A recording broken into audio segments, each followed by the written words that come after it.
어느덧 결실의 계절인 11월도 이제 막바지를 향해서 치닫고 있습니다.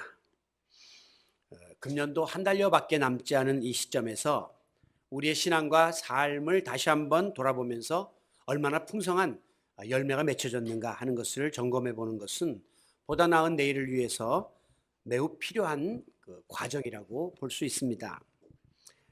그래서 지난 주일에는 심은 대로 거둔다라고 하는 말씀을 함께 나눴는데, 오늘은 이어서 신앙적 열매 맺는 자세에 대해서 함께 이제 살펴보려고 합니다. 우면산 자락에 위치한 저희 사택 뒷동네를 산책하다 보면 주택가에 이렇게 감이 열려 있는 모습을 보게 됩니다. 이 감이 과수원에 있는 것은 어색하진 않은데 동네에 이렇게 있는 걸 보면 굉장히 운치가 있게 느껴집니다. 언젠가 제가 이 아파트 화단 옆을 지나가다가 감나무에 감이 맺혀 있는 모습을 보았는데요. 거기에 이런 팻말이 붙어 있었습니다. 보기만 하세요. 농약, 그렇게 써놨더라고요. 아마 사람들이 자꾸 와서 손을 대고 따니까 경고하는 의미도 있겠지만, 실제로 이 길거리에 있는 이런 과실들은 중금속에 오염이 되어서 건강에 좋지가 않다고 이야기합니다. 아마 길거리에 있는, 동네 한복판에 있는 이런 도시의 유실수들은 따먹기 위함보다는 보고 즐기라고 아마 그렇게 해놓은 것이 아닌가 하는 생각을 해보았습니다. 이와 같이 나무는 열매를 맺느냐 맺지 않느냐에 따라서 유실수와 무실수로 이렇게 나뉘어집니다. 유실수는 목적이 열매를 통해서 주인이 이득을 얻고 또 여러 가지 혜택을 받게 되기 때문에 아주 귀하게 취급을 받습니다. 때 되면 그냥 가서 약도 쳐주고 또 이렇게 뭐 병충해도 잡아주고 이렇게 신경을 많이 쓰죠. 그런데 이제 무실수는 그냥 관상용으로 이렇게 심어 놓았다가 뭐 나중에는 그냥 베어서 땔감으로 쓸 정도의 그런 취급을 받기 때문에 별로 그렇게 가서 막 아기자기하게 신경을 안 쓰는, 내어 버려두는 그런 것을 우리가 이제 보게 됩니다. 이것은 나무는 열매에 따라서 가치가 매겨진다 하는 것을 우리에게 보여주는 것입니다. 성경에 보면 이스라엘 백성들을 이제 나무에다가 비유하는데 제일 많이 나오는 게 포도나무, 그다음에 감람나무, 그리고 무화과나무, 이런 나무에다가 비유를 하고 있습니다. 이것은 당시에 이 나무들이 이스라엘 백성들의 삶 속에 요긴한 열매를 가져다 주었기 때문이에요. 그것으로 포도주를 담그기도 하고 감람유를 만들기도 하고 여러 가지 필요에 따라서 사용되었기 때문입니다. 요한복음 15장 1절에 보면 예수님은 자신을 가리켜서 나는 참 포도나무다, 포도나무 중에서도 진정한 포도나무다, 이렇게 설명하셨습니다. 반면에 마태복음 21장 19절에 보면 잎만 무성하고 열매가 없는 무화과나무를 보시고 예수님이 저주를 하시는 그런 장면이 나옵니다. 마찬가지로 오늘 우리는 주님이 원하시는 열매를 맺느냐 맺지 못하느냐에 따라서 우리 주님에게 인정받는 존재가 될 수도 있고 또한 책망받는 존재가 될 수도 있다. 그만큼 신앙의 열매는 우리 그리스도인에게 중요하다고 하는 것을 깨닫게 해줍니다. 오늘 본문은 사도 바울이 골로새 교회 교인들을 위해서 드린 감사의 기도의 내용이 담겨져 있습니다. 3절, 우리가 너희를 위하여 기도할 때마다 하나님 아버지께 감사하노니, 이렇게 시작을 하죠. 그런데 이제 오늘 본문의 마지막 6절 후반절에 가보면 또한 온 천하에서도 열매를 맺어 자라는도다, 이렇게 끝을 맺고 있습니다. 이 말씀의 의미를 가만히 들여다보면 감사의 이유는 열매를 맺어 자라기 때문이다 하는 거예요. 그러니까 성도들이 열매를 많이 맺게 되는 것이 감사의 조건이 됨을 우리들에게 보여주고 있는 말씀이죠. 여러분, 성도가 맺어야 될 열매가 많이 있지만 대표적인 열매는 성령의 열매입니다. 갈라디아서 5장에 보면 9가지의 성령의 열매가 나오는데, 성령의 열매는 사랑과 희락과 화평과 오래 참음과 자비와 양선과 온유와 충성과 절제, 이렇게 9가지의 열매를 많이 맺으며 살아야 된다라고 성경은 우리에게 교훈하고 있습니다. 이 같은 열매들을 다 모아서 압축해서 엑기스로 함축해 놓은 열매가 바로 믿음, 소망, 사랑, 이 세 가지의 열매라고 볼 수 있습니다. 크게는 믿음, 소망, 사랑의 열매 밑에 구체적으로 이런 성령의 열매들이 9가지 주렁주렁 맺히게 되는 것이죠. 고린도전서 13장 13절에 바로 이 말씀이 나옵니다. 믿음, 소망, 사랑 이 세 가지는 항상 있을 것인데 라고 믿음, 소망, 사랑을 가장 중요한 그리스도인의 신앙의 덕목, 열매로 언급하고 있어요. 그런데 이제 신학자 니버라고 하는 사람이 이 믿음, 소망, 사랑의 세 가지의 보석에다가 한 가지를 더하라고 한다면 플러스 나는 감사를 꼽겠다라고 말한 바 있습니다. 그만큼 믿음, 소망, 사랑, 감사의 열매는 우리 그리스도인들에게 매우 요긴한 열매임을 알 수 있는 것이죠. 그런데 이와 같은 그리스도인이 맺어야 될 가장 아름답고 온전한 열매들이 오늘 본문 내용 속에 다 나타나 있다고 하는 사실입니다. 한번 보실까요?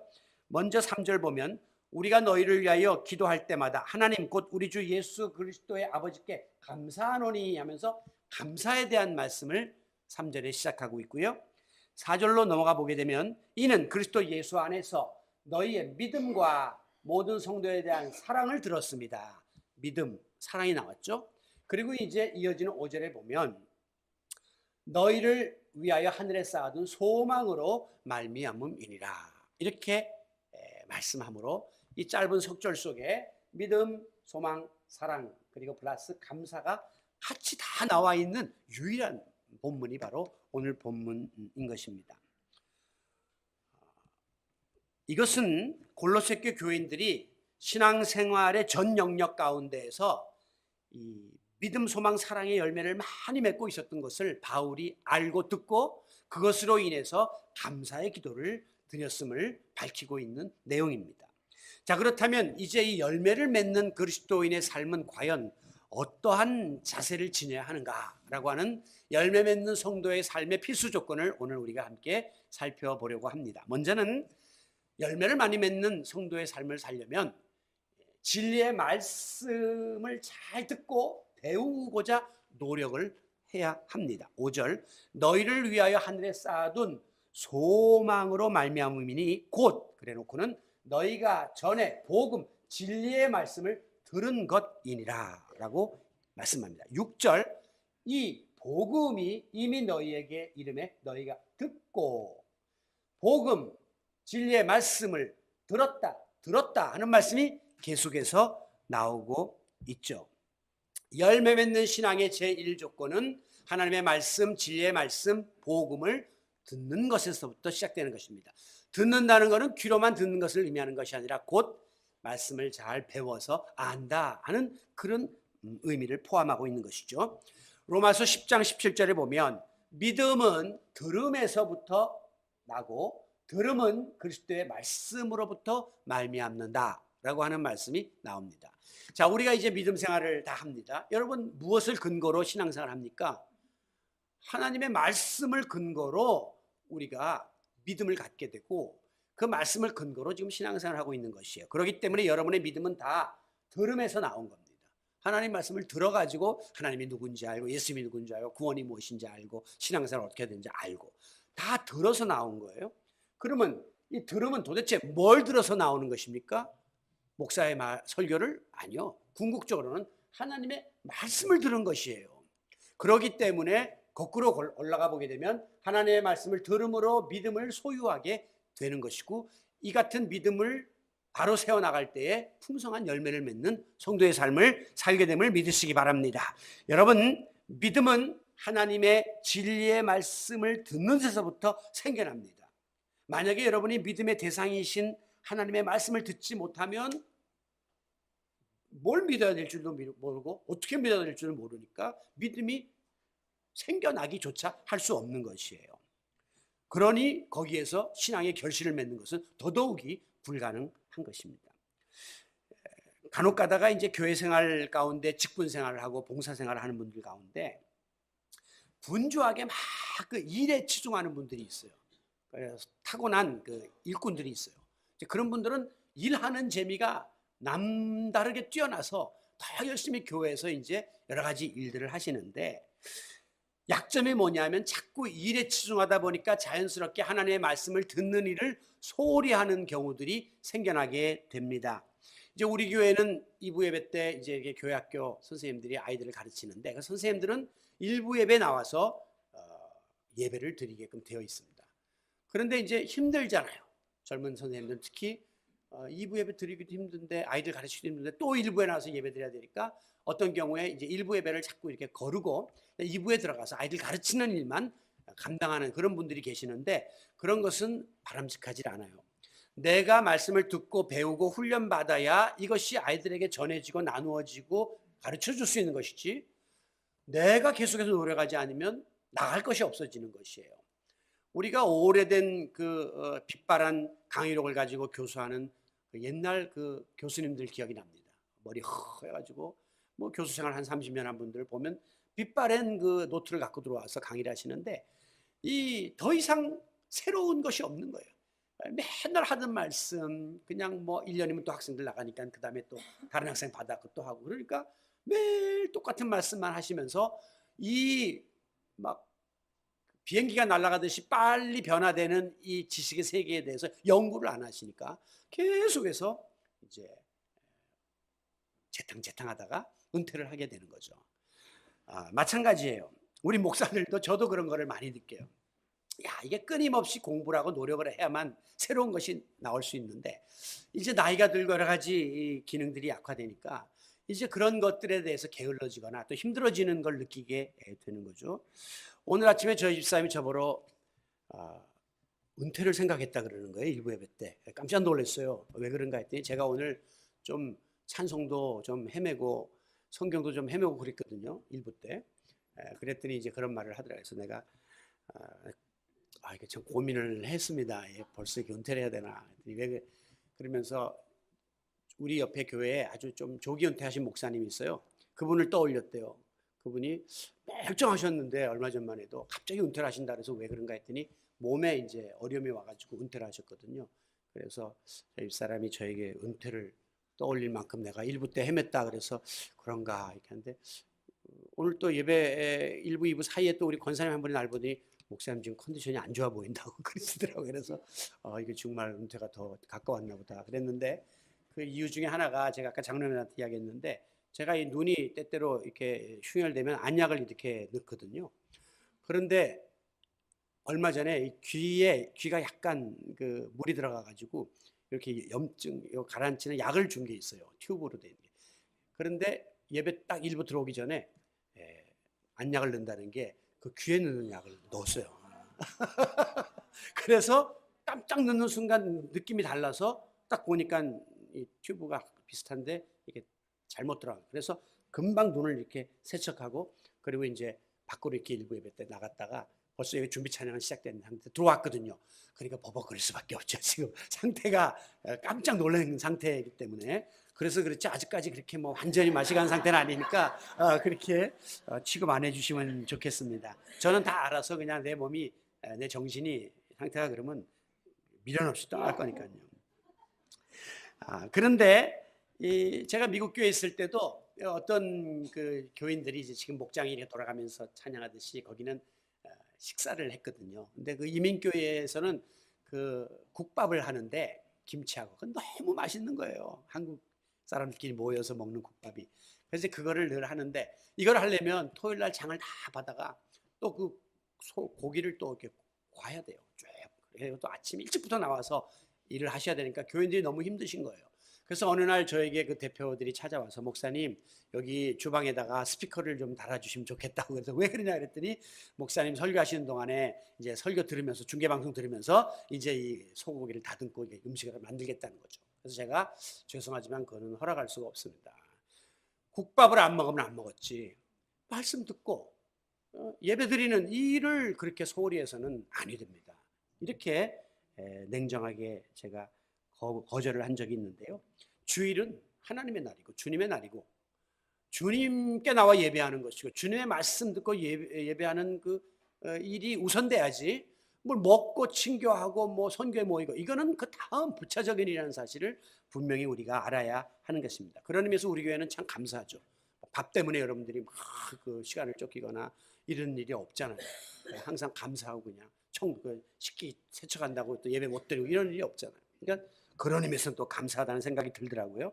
여러분, 우리가 좋은 이 신앙의 열매를 맺으려면 최우선적으로 하나님 말씀을 접하는 일에 나의 모든 신경을 쏟아야 해요. 만약에 열심히 기도하고 열심히 봉사해도 하나님의 말씀과 무관한 일을 여러분이 하시게 되면 그것은 인본주의적인 그리고 그릇된 방향으로 갈 위험이 많아지기 때문입니다. 디모데후서 4장 3절에 보면 마지막 때가 되면 사람들이 바른 교훈을 받으려고 하지 않고 귀를 진리에서 돌이켜 허탄한 이야기를 자꾸 쫓으려고 하는 그런 유혹들을 느낀다고 했습니다. 우리 현대인들은 더구나 지식이 많이 입력되고 있기 때문에 하나님 말씀조차도 자꾸 이렇게 평가하려고 들고 받아들이려고 하지 않는 그런 본능들을 지금 가지고 있다는 것이죠. 그래서 사람의 소리를 자꾸 듣다 보면 나중에 이파리는 무성해요. 알아도 주워드는 건 많으니까 이파리는 무성한데 맺어야 될 열매를 못 맺는 자리에 나갈 수 있다는 것이죠. 그래서 우리는 이 풍성한 신앙의 결실을 맺기 위해서 항상 진리의 복음, 하나님의 말씀에 내가 전심전력하여 귀를 기울이고 듣는 일, 듣는 것뿐이 아니라 보고 그 다음에 또 공부하는, 배우는 이 일에 우리가 최선을 다해야 할 줄로 믿습니다. 누가복음 10장에 보면 예수님께서 이 나사로의 집을 방문하셨는데요. 그때 그 언니 마르다는 부엌에서 예수님 일행을 대접하기 위해서 막 끊임없이 음식을 준비했습니다. 그런데 동생 마르다는 예수님 발밑에서 이렇게 턱을 개고 아멘 아멘 하면서 예수님의 말씀을 듣고 있었단 말이죠. 그때 마르다가 예수님께 부탁했습니다. 선생님, 저 마리아 좀 빨리 부엌으로 나오게 해서 같이 일하고 같이 말씀 듣게 좀 해주세요. 이렇게 마리아를 책망했는데요. 그때 예수님께서 뭐라고 말씀했냐면 마리아는 이 좋은 편을 택하였으니 빼앗기지 아니하리라. 그 말은 극단적으로 말하면 지금 내가 너희 집에 밥 먹으러 온 거 아니다. 지금 내가 먹는 게 나에게 중요한 것이 아니라 나는 하나님 말씀을 하나라도 더 전하고 그 말씀을 더 듣는 일이 더 소중한데 마리아는 이 좋은 쪽을 택했으니 마리아가 그것을 뺏기겠느냐. 그렇게 말하면서 마리아를 칭찬하셨습니다. 여러분, 우리의 믿음과 삶 속에서 하나님이 기뻐하시는 신앙의 열매를 맺고 싶습니다. 그러면 뭘 하나님이 기뻐하시는지, 어떻게 해야 열매를 맺는지 알아야 될 거 아닙니까?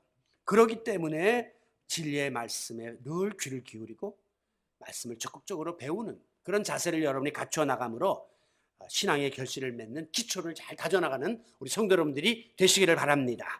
두 번째는 이제 중요한 것은 말씀을 듣고 배우긴 배웠어요. 그런데 깨달아 아는 이 노력이 꼭 있어야 하는 것입니다. 6절, 이 복음이 이미 너희에게 이름에 너희가 듣긴 들었어요. 그런데 참으로 하나님의 은혜를 깨달은 날부터, 그러니까 듣기만 하면 안 되고 깨달아야 한다는 것입니다. 우리가 듣는다고 다 깨닫나요? 아니죠. 본다고 다 이해하나요? 아니죠.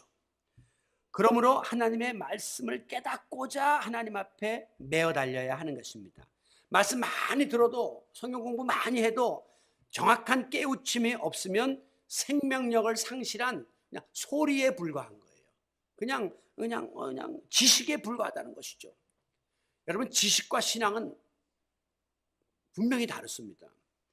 제가 간혹 가다가 도올 김용옥 선생을 항상 생각해요. 도올 김용옥 선생이 얼마나 박식한지 그 강의를 들어보면 모르는 분야가 없습니다. 참 훌륭한 지식을 갖고 있는데 우리 기독교의 교수들 중에 도올 김용옥 같이 강의할 수 있는 사람 한 사람만 있으면 아마 상당한 전도의 파급 효과를 가져올 거예요. 근데 그분은 원래 믿는 사람 가정에서 태어났기 때문에 모태신앙의 출신입니다. 그리고 미국 하버드 대학에서 신학을 공부한 사람이에요. 신학을 공부한. 그래서 그분의 요한복음 강의 같은 거는 굉장히 권위가 있어요, 사실요. 지식적으로. 근데 문제는 이 사람은 마음의 예수님을 믿지 않습니다. 그러니까 지식적 성경을 보는 거죠. 지적 예수를 믿는 거예요. 아는 거예요. 그렇기 때문에 그분의 강의에는 반기독교적인 요소가 가득하고 교회에 대한 증오가 가득 담아 있는 거죠. 그러니까 말씀이 살아있어서 심령 골수를 쪼개고 구원하고 역사가 일어나야 되는데 그 사람의 강의를 들으면 지적으로는 충족이 되는데 마음에는 전혀 변화가 일어나지 않게 되는 것입니다. 왜?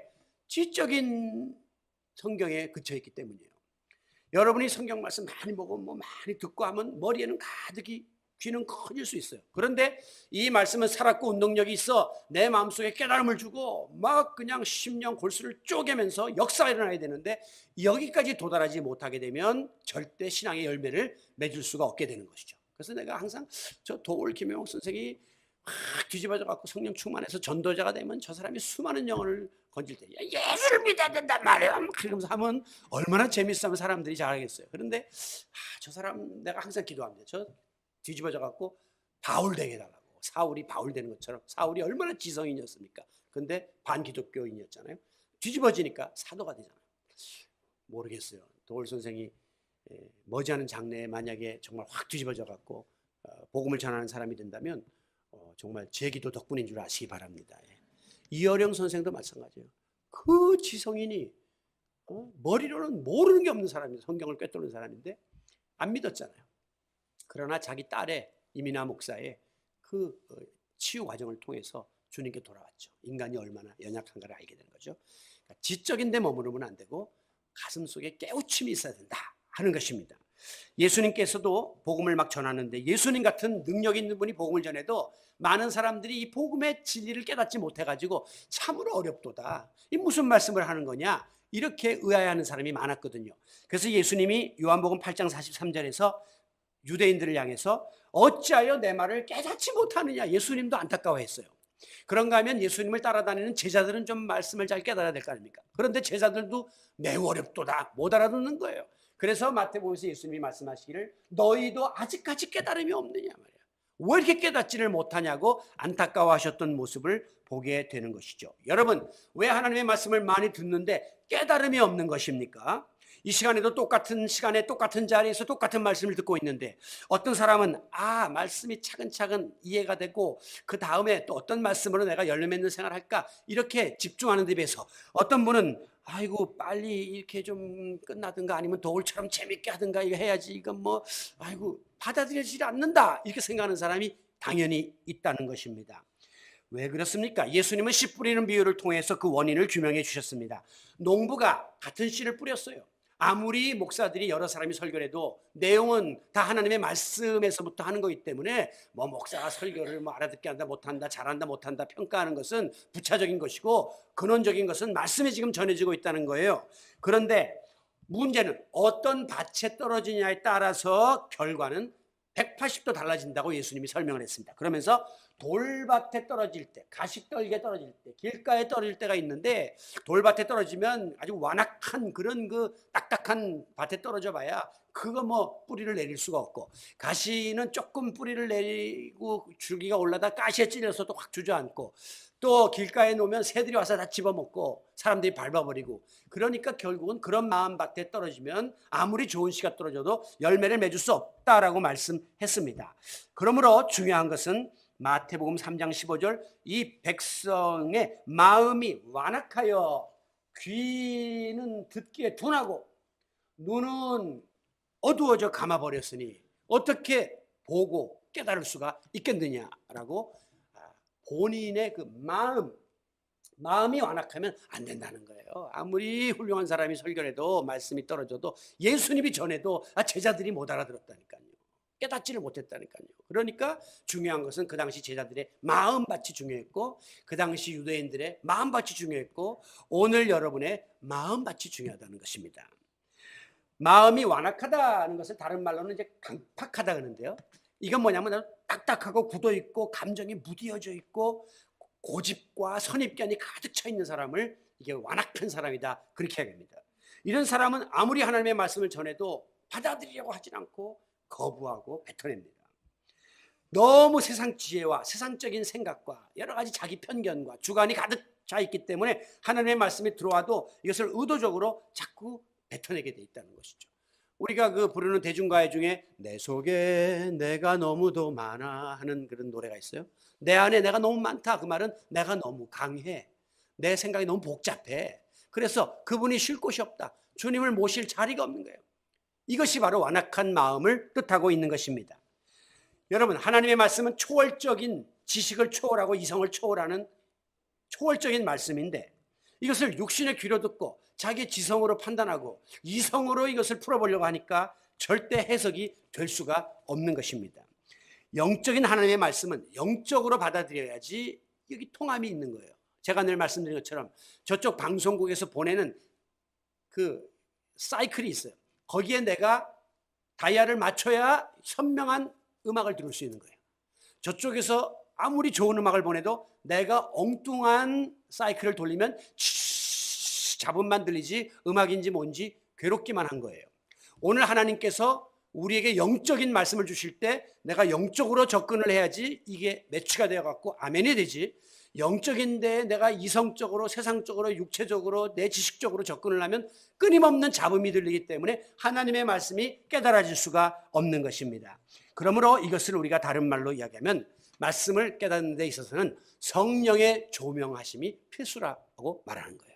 하나님의 말씀은 성령의 감동을 받은 자들이 기록했다라고 말씀했습니다. 이건 바울이 썼지만 바울의 지식이 아니에요. 베드로가 썼지만 베드로 이야기가 아니란 말이에요. 성령의 감동을 받아서 그냥 노릇만 한 거예요. 쓰는 노릇, 저자 노릇만 한 것입니다. 그러므로 성령이 쓰신 거예요. 그렇다면 성령의 조명이라는 건 뭐냐면 지금 이 앞에서 조명을 하잖아요. 조명을 해서 제 얼굴이 환해지게끔 만드는 이 역할을 하는 것처럼 성경 말씀 속에 성령께서 환하게 이렇게 빛을 비춰주심으로 밝히 깨달아지는 그런 놀라운 일들이 일어나야 하는 것이죠. 성령을 우리가 보혜사 성령이라고 하는데, 보혜사라는 말의 뜻은 인도자, 도움자, 또 변호자, 가정교사, 그런 뜻이 있습니다. 위로자, 이런 뜻이 있어요. 우리가 옛날에 공부할 때 혼자서 이 문제를 못 풀어도 옆에 가정교사가 붙어갖고 야 이렇게 해봐라 저렇게 해봐라 공식을 가르쳐주고 지도해주면 밝히 깨달아져서 성적이 향상되는 것처럼, 지금 하나님의 말씀이 잘 이해가 안 되는데 성령께서 오셔서 조명해 주시면 아 이런 말씀이었구나 하는 것이 깨달아지면서 그것이 은혜가 되는 역사가 일어나게 될 줄로 믿습니다. 여러분, 사도행전 8장 26절에 보면 이티오피아 내시가 예루살렘에 예배하러 왔다가 자기네 이티오피아로 돌아가는데 선지자 이사야를, 지금 말하면 이사야서를 읽고 있었습니다. 그런데 빌립이 성령의 감동을 받아서 그 내시 곁으로 갑니다. 그래서 물어봤어요. 지금 당신이 읽고 있는 이 말씀이 깨달아집니까? 깨달아지느냐? 눈으로 읽기는 읽는데 깨달아지느냐? 이렇게 물었더니 그 내시가 뭐라고 얘기했냐면 읽기는 읽는데 지도하는 이가 없으니 어찌 깨달을 수 있겠습니까?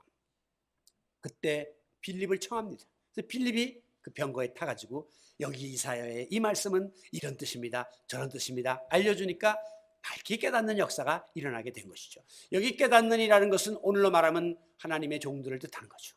신학을 공부하고 말씀을 연구하는 주의 종들을 통해서 여러분이 이 말씀의 뜻을 지금 오늘 깨닫고 있는 거란 말이죠. 아, 이게 진짜 믿음, 소망, 사랑, 감사까지 있는 말씀 나 처음 봤는데 야 이렇게 이런 진리가 있구나 깨닫고 있단 말이죠. 그러나 더 넓은 의미로 말하면 이것은 성령께서 우리의 지도자가 되셔서 우리의 가정교사가 되셔서 우리로 하여금 이 말씀에 내가 처음 성령의 감동으로 썼을 때 이 말의 원뜻은 이거야 저거야 하면서 가르쳐 주셔야 우리가 가장 명확한 정답을 얻을 수 있게 되는 것입니다. 여러분이 아무리 말씀을 많이 듣고 많이 보고 많이 배우고 많이 공부해도 그 말씀에 깨달아지지 아니하면 그 말씀은 내 것이 아니에요. 내 것이 아니면 그것은 더 이상 진가를 모르는 것입니다. 이걸 소위 우리가 수박 겉핥기라고 하죠. 수박을 겉만 가서 대리 핥으면 수박이 무슨 맛인지 맹맛이고 아무 의미가 없습니다. 수박은 쪼개서 그 안에 있는 그 알맹이를 먹을 때 거기서 물이 나오면서 그냥 달고 씨를 뱉으면서 먹는 그 재미를 알게 되는 거거든요. 오늘 여러분들이 그냥 성경을 지식으로 이론으로 책으로만 이렇게 접하고 귀로만 들으면 아무 의미가 없는 거예요. 그 속을 쪼개서 그 안에 있는 모든 진리들을 여러분들이 직접 접하게 될 때에 그것이 여러분에게 신앙 결실에 큰 도움이 될 수 있는 것이죠. 아무쪼록 옥토 같은 마음으로 하나님 말씀을 받아들이고 그리고 성령의 도우심을 따라 말씀의 그 본뜻이 정확히 깨우쳐짐으로 여러분이 이 하나님의 말씀을 바로 깨닫고 결실하는 자리까지 나갈 수 있기를 바랍니다. 자, 마지막은 이거예요. 자, 말씀을 보고 들었어요. 그리고 아하 이거구나 깨달았어요. 그런데 거기까지만 하면 절대 열매 맺는 자리 못 나가고 마지막에 듣고 깨달은 대로 실천하는 자리에 나아가야 열매를 비로소 맺게 되는 것입니다. 6절에 보면 이 복음이 이미 너에게 이름에 너희가 듣고, 그 다음에 참으로 하나님의 은혜를 깨달은 날부터, 그 다음 나오는 게 너희 중에서와 같이 또한 온 천하에서도 열매를 맺어 자라는도다. 복음은 어느 곳에든지 심겨지면, 깨달음이 주어지면 열매를 맺는 자리까지 나아감으로 완성된다고 하는 것이에요. 그러므로 삶 속에 말씀을 실천하는 일, 이것은 신앙생활의 클라이맥스입니다. 극치입니다.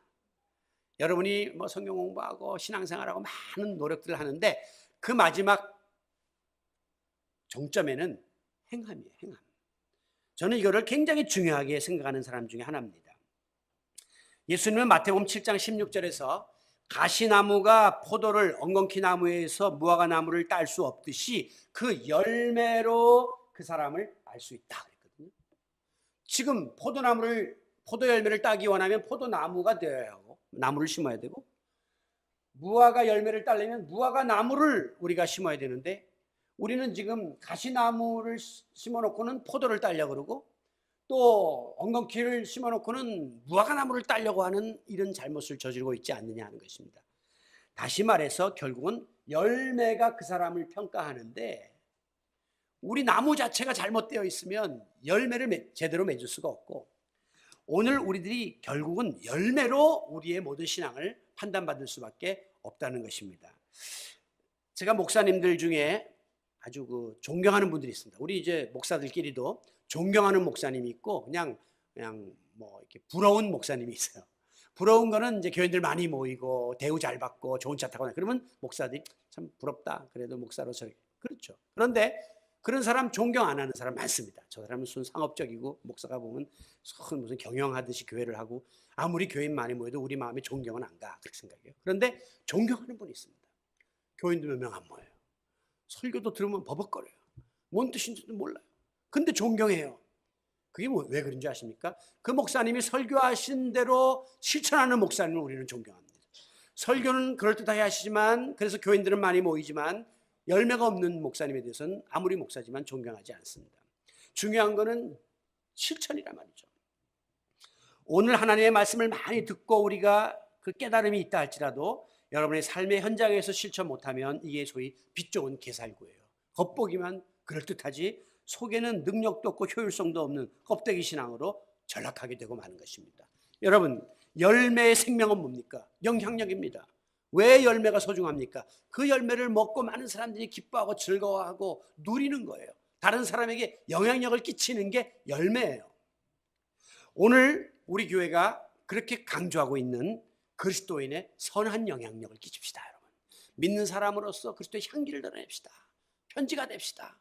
이렇게 자꾸 이야기하는 것은 결국은 여러분의 삶의 실천에 있어서 변화를 가져오기를 기대하는 것입니다. 예수님은 모래 위에 지은 집과 반석에 지은 집의 비유를 통해서 똑같이 바람이 불고 홍수가 나는데 모래 위에 지은 집은 홀라당 넘어가는데 그 이유는 행함이 없기 때문이다 그랬고요. 또 반석에 지은 집은 행함이 있기 때문에 견고하여 흔들림이 없다고 했습니다. 결국은 말보다 행동에서 우리의 신앙은 마지막 결론이 나는 거예요. 제일 듣기 부끄러운 이야기가 뭐냐면 예수 믿는 사람들은 말쟁이다 하는 이야기예요. 그리스도인들이 말 잘합니다. 전도하는 거 보면 기가 막히게 해요. 그리고 사람들에게 막 이야기는 하는데 돌아서면서 행동이 틀린 거예요. 예를 들면 전도를 합니다. 아, 자매님, 하나님을 믿으면 영혼이 잘되고 범사가 되고 강건해집니다. 정말 당신의 삶이 새로워집니다. 성경에 보면 막 녹음기처럼 이야기해요. 그리고 꼭 예수 믿으세요. 그 돌아서면서 침 뱉고 그 다음에 뭐 자기 마음대로 그렇게 가는 거예요. 여러분 그거 보면 그 사람이 전도받고 아이고 네 매너나 기본으로 다스려라. 무슨 예수 믿고 새 사람 되긴 뭐 새로워지냐. 이렇게 우습게 여길 거 아닙니까? 그러니까 우리가 말 100마디 말보다 한 번이라도 행동에 있어서 바른 생활을 하는 것이 이것이 열매 맺는 사람의 필수 조건인 것이에요. 그래서 야고보 사도는 심지어 행함이 없으면 그 믿음은 죽은 믿음이에요. 헛것이에요. 그렇게까지 강력하게 우리에게 행함이 따라야 될 것을 강조하고 있는 것입니다. 결론을 내립니다. 여러분 최근에 통계청에서 나온 통계가 2015년 인구 센서스인데요. 전체 우리나라 인구 중에 종교 센서스를 냈는데 그 어느 종교가 제일 지금 사람이 많냐? 아직까지도 개신교가 19.7%로 제일 많이 나오고 가톨릭이 여기 지금 7.6%가 나와서 이걸 합치면 27.6%가 우리 기독교예요. 그러니까 4명 중에 5명, 4명 중에 5명은 예수 믿는 거예요. 어쨌든 교회를 나가는 것이라고 하는 겁니다. 그런데 퍼센테이지 따지면 25% 정도가 이제 기독교인이에요. 어쨌든 대한민국에. 그런데 이 학자들의 말에 의하면 바닷물이 짠데 바닷물을 짜게 하는 염분의 퍼센테이지는 4%라는 거예요. 4%만 염분이 풀어줘도 바닷물을 다 짜게 만들어서 우리가 어우 짜 이렇게 영향을 받는다는 거예요. 지금 대한민국 사회의 25%가 지금 기독교인들이 복음을 가지고 풀어졌는데 사람들이 기독교에 대한 어떤 영향력을 받지 못하고 있는 거예요. 요새는 뭐 심지어 오히려 나쁜 영향력이 가가지고 조롱하고 비난하고 막 그냥 안티 기독교인들이 생겨나고 있다는 것입니다. 누구의 책임입니까? 복음이 잘못됐습니까? 예수님이 잘못 가르쳤습니까? 오늘 이 복음을 실천하는 성도들의 삶 속에 열매가 잘못 맺혀 있고 그런 사람들이 모여있는 교회 공동체가 잘못된 열매를 맺었기 때문에 이런 일들이 벌어지고 있음을 우리는 회개해야 하는 것입니다. 여러분 빈수레가 요란하다는 말 있죠. 한국 교회는 모이면 굉장히 소리가 큽니다. 그리고 뭘 하는 것 같이 굉장히 난리를 칩니다. 그런데 그 속에 생명력이 없으면 이것은 열매 맺지 못하는 나무가 되어서 하나님의 책망의 대상이 되고 마는 것입니다. 누가복음 13장에 보면 결실할 때가 되어 주인이 열매를 구하는데 여전히 열매를 맺지 못하는 나무를 도끼로 다 찍어버리라. 찍어서 버려라. 그 말은 이 불쏘시개로 써라. 아무 쓸모가 없다라고 해요. 땅만 버리고 비료만 버리고 이 뭐 필요하냐.